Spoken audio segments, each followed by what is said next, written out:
We're a group of GenXers learning about our ADHD and neurodiversity later in life. Join us as we discuss interesting clips we find online and how they relate to our own life experiences. Welcome to This Is How My Brain Works. Hello, everyone, and welcome to another edition of This Is How My Brain Works, alongside Sarah Hines, Krista, Gano, and myself, Jason Rudofsky. We are missing our cohort, Michael Collins, today, who is vacating. So enjoy, Michael. And we will remind you once again, we are not professionals.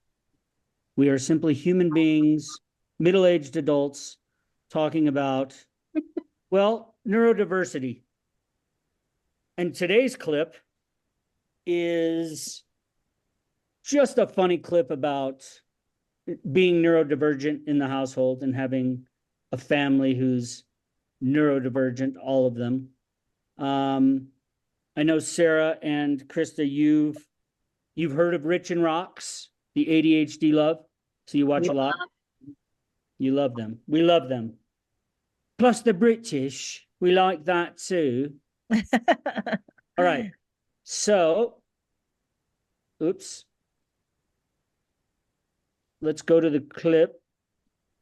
We live in a neurodivergent house. Of course we watch TV with the subtitles on. We live in a neurodivergent house, which means we're never allowed to use the big light. We live in a neurodivergent house. Everybody thinks that somebody else is mad at them at all times. We live in a neurodivergent house, which means 5 minutes is an unspecified amount of time. We live in a neurodivergent house. We know not to interrupt a hyperfocus. We live in a neurodivergent house, which means everyone eats with a small spoon. Yeah, it's true.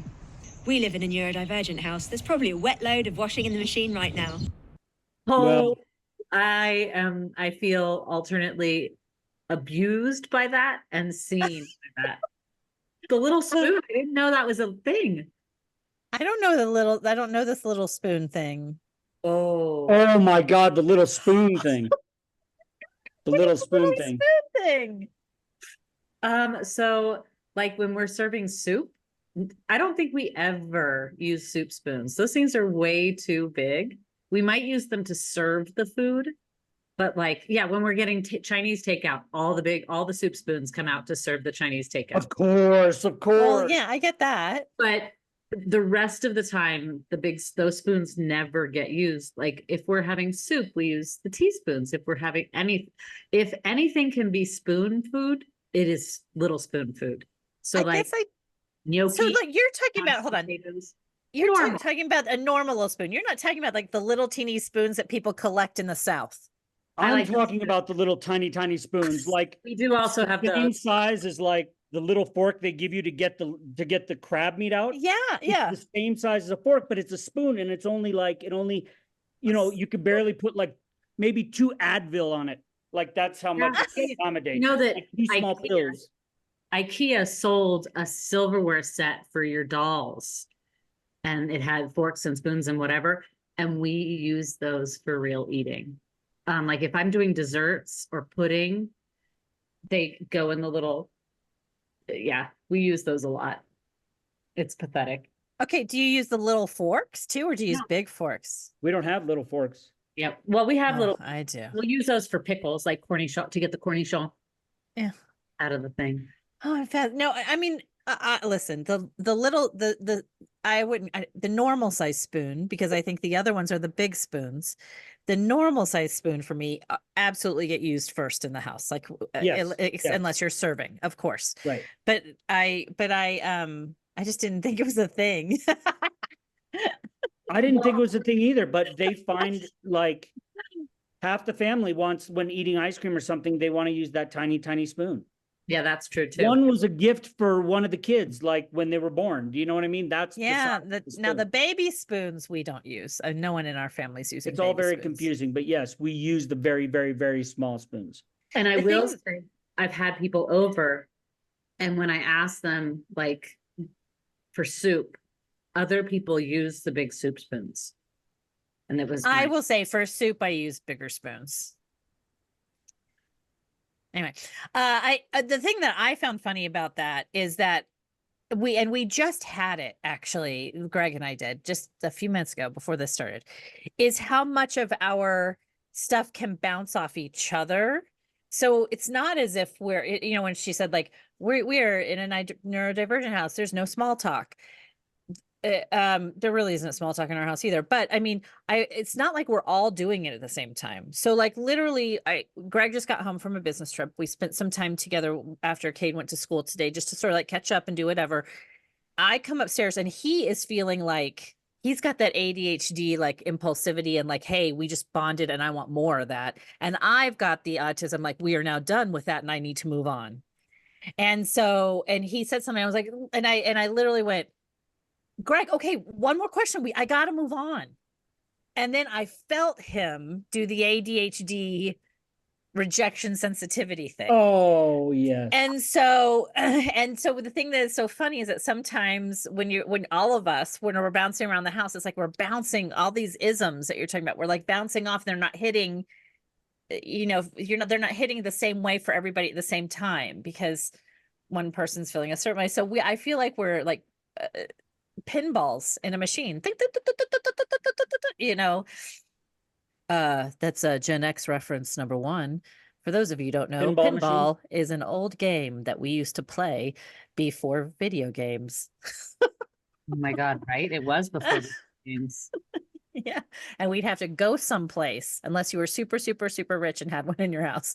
Oh, those are the cool kids, man. Did you know that there were always those? There were always a few kids that really knew how to play pinball. And I felt like it was too complicated for me. Like I wasn't good at like it was too much going on, too many buzzers, too many lights. Bing, bing, like bing, you had bing, the flippers up and the flippers down. And I just literally, the way I approached it, this is probably a very neurodivergent way to approach it, is that I just pressed everything all the time and hoped for luck. Just luck. Right. Especially like sometimes when the ball would go down, it would, when it goes into the alley and you think you're losing it, sometimes you could bounce the flipper and it would pop back up. Some special trick some guy knew. Oh my goodness. But that's how our house is. Our house is as if you released four balls into a pinball machine. And and we all, and we had some drama last week, and it was just like, sometimes we just sort of have to go like, time out, everybody into their own corners for a bit.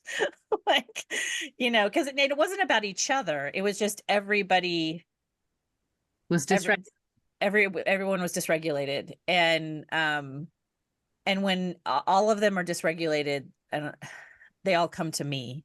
So I'm the holder of the dysregulation, which means that I'm not supposed to get dysregulated because you're the holder, but I can only hold out for so long, before I too succumb to it. Regulation. So, yeah. Another part that really struck me was the sounds.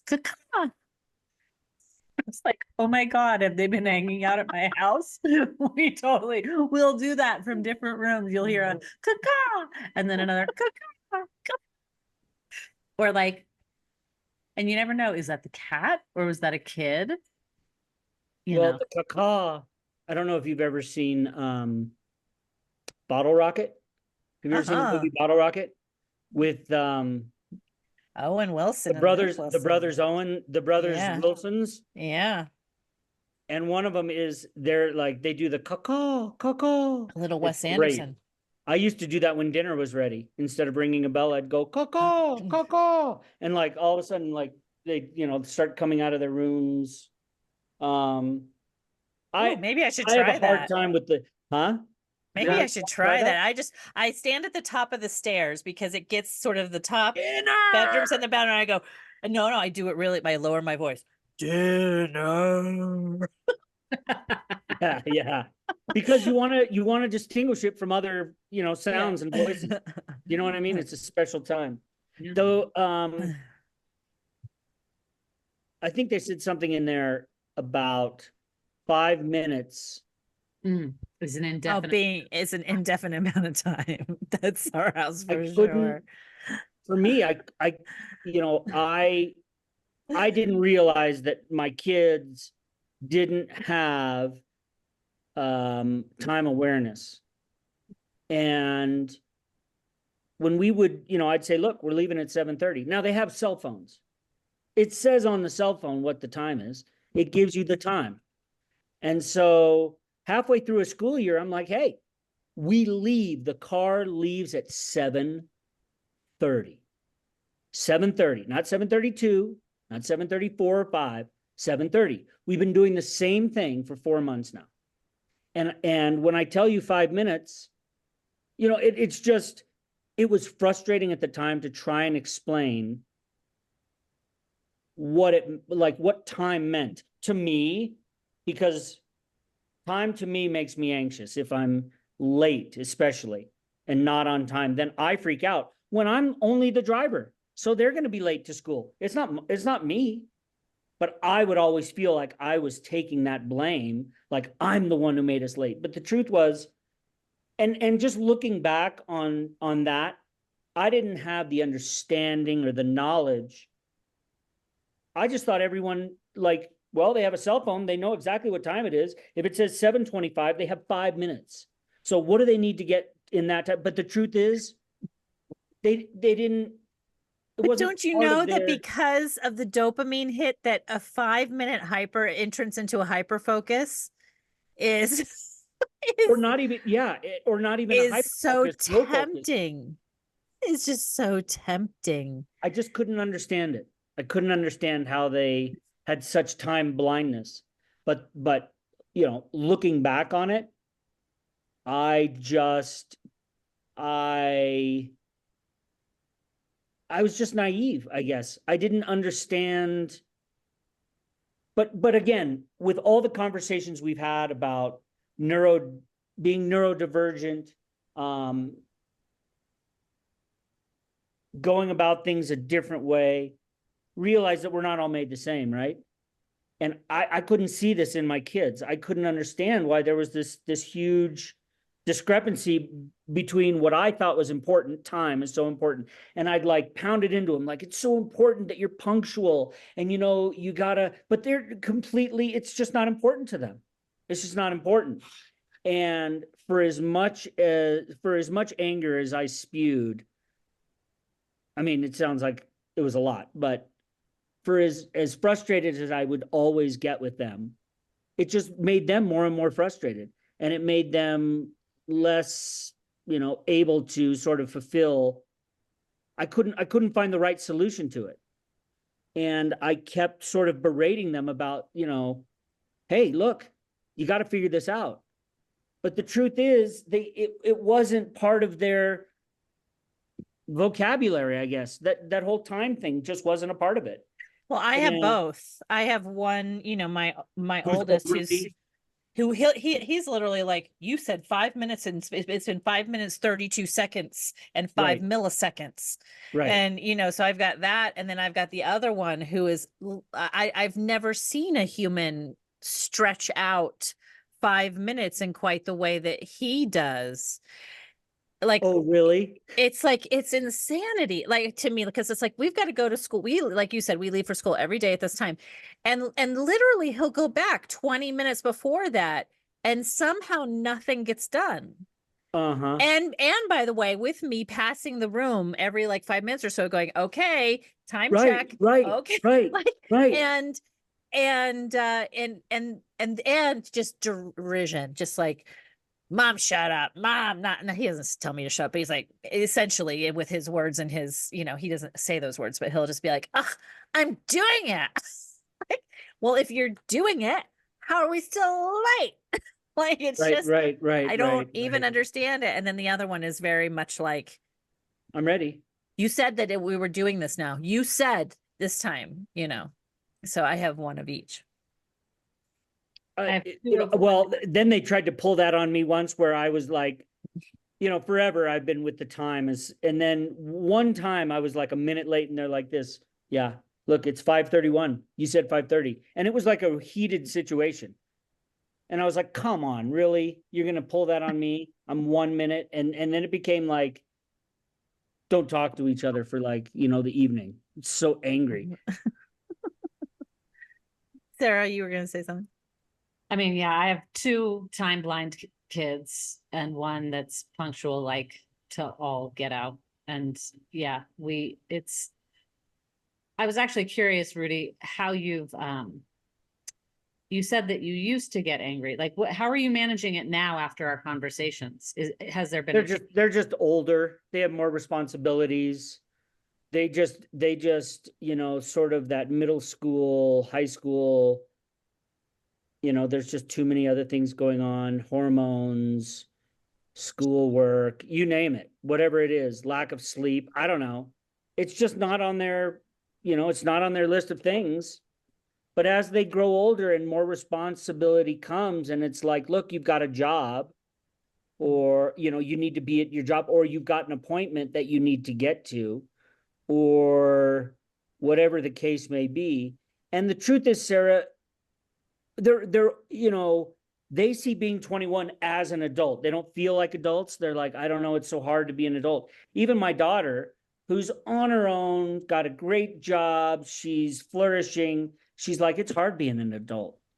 So many responsibilities, and all my kids are the same. It's like, it's hard being an adult. But in the same sentence, they're like, I'm 21, and they understand that they need to start taking some responsibility, and they have. So I have a question. And they recognize when you're like, we're leaving in 5 minutes. Okay. I have a question because I'm just curious because I don't remember, as neurodivergent as we all have been since we were young, and maybe it's just the Gen X piece of the puzzle. Like, I don't remember my mother ever waking me up. I don't know how I ate breakfast. I'm trying to even remember how that. I remember getting in my car as a teenager and like driving myself to school. And I had a job starting at the age of 15. I managed my own schedule. I had tons of after school activities, but I don't remember. I mean, I was in a family of 6 kids, so my mom only had so much like wherewithal, and she was, a working professional. My stepfather was a pilot, so he was gone, however 4 days a week or whatever, doing that. But I don't remember having anyone hand holding me to get my happy butt up and out the door in the morning. And yet we were neurodivergent then. So it's not like, were you late to school? Never. Are you kidding me? Never. Yeah, me either. So I just wonder the shift, like what's happened. It's the parenting shift. It's a parenting shift. I still believe that our parents came and raised us. I mean, it's a different style. I think that post 9/11, we're all parents of post 9/11, when before doors were open, things were left unlocked, things were left outside. But post 9/11, the amount of protection that we felt bringing kids into this world changed us. Plus, our parents weren't friends of ours. They weren't our friends. We were told what to do and we did it. That was it. This is what you do. You walk to school, you go, you do this, you do that, you do that. We as parents, because I believe that we were possibly neglected as far as our mental health is concerned and what we really needed at the time. No one wanted to hear it. Well, we as parents, knowing that human beings are very diverse, that we became a lot more protective of our kids and really just wanting them to be happy, our kids to be happy, and not letting them fail as much as we failed, I believe.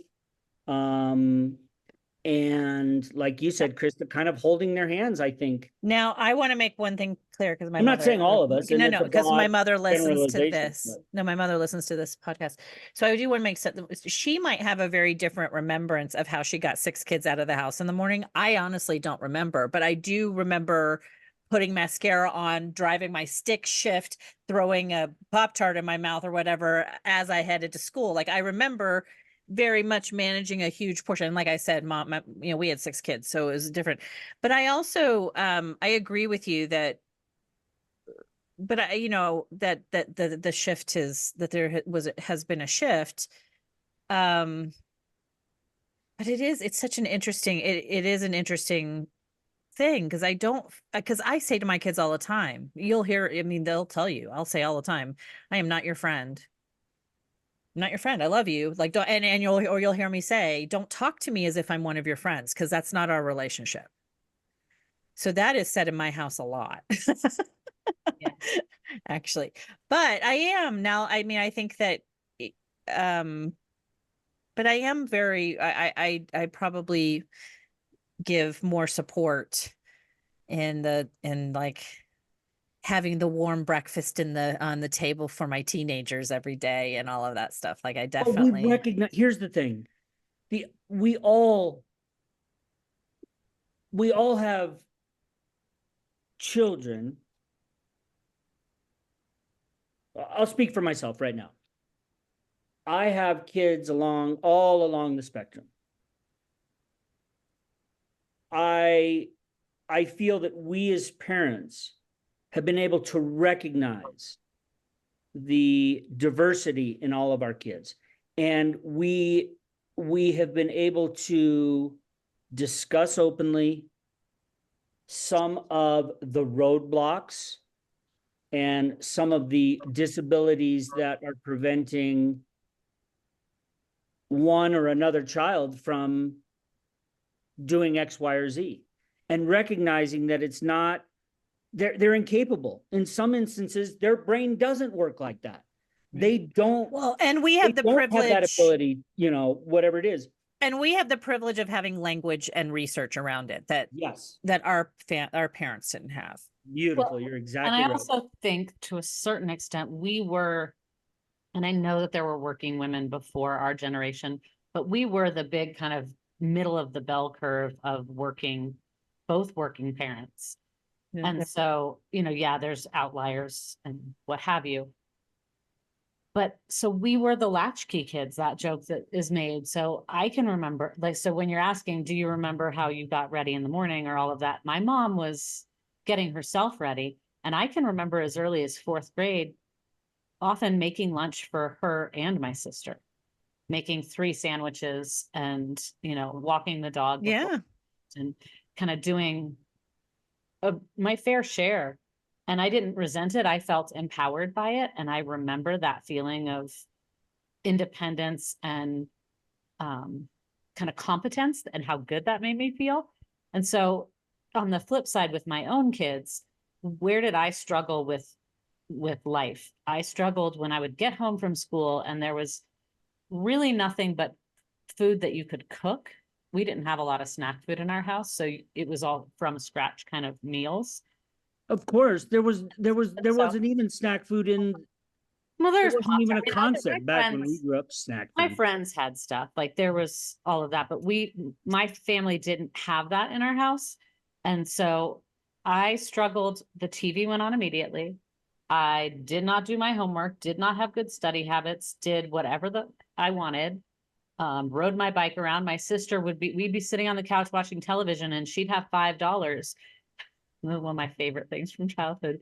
And she would be like, I'll buy, you fly. And this is when I'm maybe 3rd grade and she's in 6th grade or 7th grade. And she says, or even 1st grade and 5th grade. And she'd be like, I have $5. You take it and split it and get candy. I want this. And I'd say, no, I don't feel like going. And she'd say, okay, you can have 3 and I get 2 of the dollars. And I was like, and pretty much being a negotiator with her and so that I'd ride my bike to the corner store and get $2 of candy for her and $3 of candy for me and come back and we would eat it. And I would think about doing my homework and I would not do my homework and I would be at school early because I couldn't be late, to our point earlier. And I would be doing my homework as the teacher was taking roll call and like hurrying to finish my homework. And in 5th grade, we had homework where we had spelling words that you had to break them out by 10 words a day, break them out by syllables, write the definition, write them in a sentence. And there was something else, and I don't know what that was, but like for 10 words. And I would try to get that done before he got through the roll call. Same with math, get that math done. And so how have I parented my kids? I like to have the warm breakfast for them.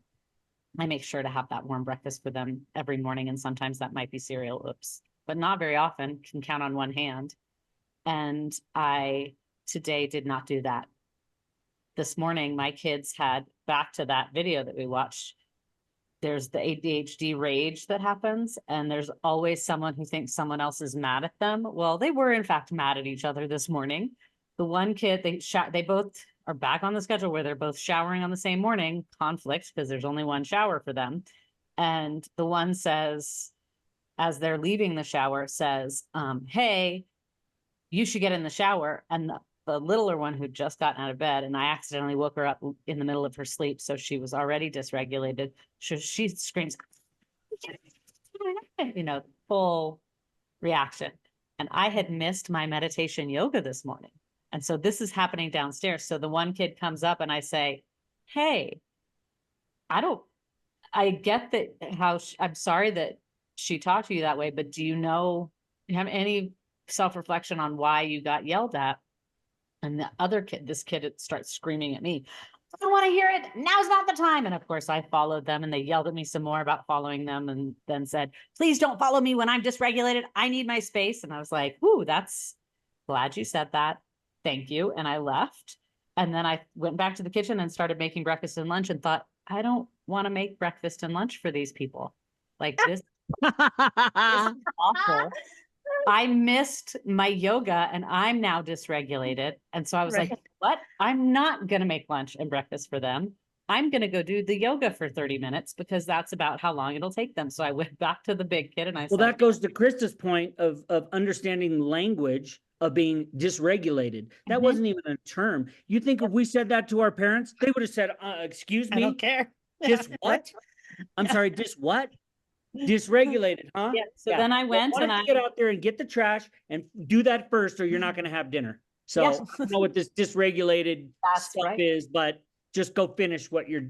And to be fair, Rudy, I wanted to do that. I wanted to yell at them some more. Of course. And that's when I was like, ooh, in the kitchen, I realized I still wanted to yell at them. I've got to go do yoga and not do either. I let them both know they needed to make their own lunch and breakfast. They both were they recognized the reasonableness of that, did not say anything. I went downstairs. The older one made lunch for the younger one because it's just as easy to make two. And the younger one, it was amazing. And then I came back up and I said, can you guys repair what happened? And they both went, not right now. So I have started this new term in my house, which is you have the resources. And because I was getting when I was at Series Fest, I was getting phone calls like, what are we supposed to do for dinner, food, whatever? And I'll go, you have a house full of food, you have resources, you have a phone, you can look up, like you have resources, blessings. Like, and it was the first time I did that. And it turned out fine. Like everybody got fed, everybody's okay. So I think it is this understanding too of really also learning to back up. And because again, with my rigidity and my, leaning more towards the autism space than, it is hard for me sometimes to back off and to leave space, so I'm having to work on that. We have about 1 minute and 20 seconds left. Whoop, whoop. Yeah. It felt really good. As a kid when I would yell like, hey, how do you spell mechanic? Like I'd yell to my parents and they're like this, look it up. You know what I mean? That's all they'd say. Just look it up. You can look it up. Go look it up. They would never give me the spelling to anything. And I think with our kids, our approach was like, well, can we sound it out? Let's think about what some of the, I don't know. It's just our approach is a lot different, more caring, more friendly. We're so much better than our parents. If Krista's mom is listening, that was for you. That's totally a joke. Because no, we're not better than them. Just to clarify, I want to make sure I feel so blessed to be in this time where we're learning so much about these differences and how our brains work. How lucky we are. And it's hard. But I agree. It felt like such a blessing this morning to just walk away and know that they were going to be okay, and to do it not in a way that I might have even 5 years ago, which is, well, then you can do it yourself.